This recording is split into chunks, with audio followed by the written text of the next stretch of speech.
Avez-vous déjà essayé de lire un article de journal dans une langue que vous ne maîtrisez pas, par exemple lors de vos dernières vacances? Ou vous êtes-vous déjà surpris à prêter l'oreille à une conversation dans une langue inconnue et à en comprendre certaines parties? Cette capacité que nous avons de comprendre des langues proches mais non apprises a fait l'objet d'un projet du Centre de compétences sur le plurilinguisme. Nous allons vous présenter ici les principaux résultats. Mais d'abord, allons voir avec des passants au hasard comment cela fonctionne. Nous leur avons présenté un texte en romanche et leur avons demandé ce qu'ils comprenaient. 35.000 omas, catalan.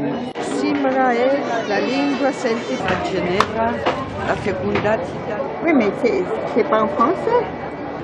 Alors, il y a quelque chose à Genève qui se passe?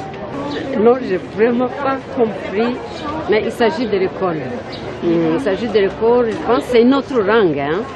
Voilà, je comprends rien, quoi. C'est en espagnol, en fait.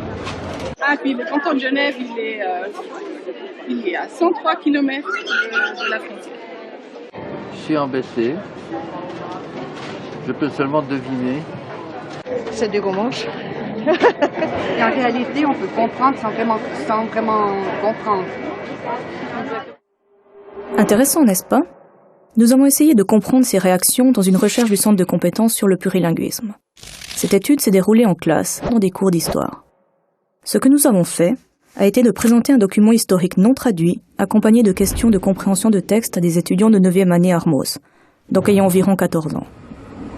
Les élèves ont dû lire un texte en italien portant sur le percement du tunnel du Gothard et répondre à des questions sur celui-ci posées en français. Nous avons ainsi vu qu'ils arrivent ou non à comprendre le sens de la phrase au travers de différentes stratégies. Plus précisément, les résultats varient en fonction de différents facteurs. D'une part, si on aime apprendre les langues étrangères, on aura plus envie de s'investir dans ce type de tâches. D'autre part, pour lire un texte en langue inconnue, on utilise différents types de stratégies. Traduction, inférence, connaissance du monde, stratégie globale, indice d'éléments syntaxiques ou linguistiques, etc. Mais il n'y a pas une stratégie miracle. Souvent, c'est la combinaison de stratégies qui est gagnante.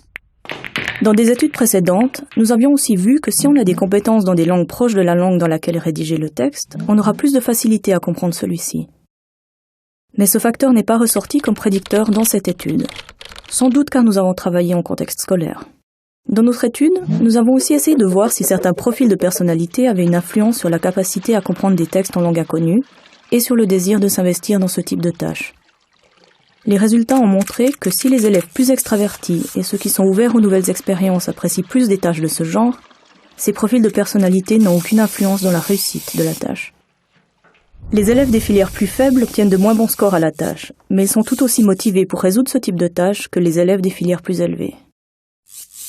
En conclusion, comprendre un texte écrit ou oral dans une langue inconnue est du ressort de tout le monde, et des exercices de ce type peuvent être implémentés en classe dans une optique d'ouverture aux langues. Dans un curriculum d'histoire, ils ont par ailleurs l'avantage d'exercer la réflexion historienne par le travail sur la langue. Et les stratégies utilisées pour comprendre un texte en langue étrangère sont aussi utiles pour d'autres tâches scolaires. Comme ces remarques nous sont parvenues des enseignants et élèves ayant participé au projet, nous avons aussi développé un matériel didactique constitué de fiches pour le curriculum d'histoire utilisant des textes non traduits. Ce matériel est disponible gratuitement sur le site du Centre de compétences sur le plurilinguisme.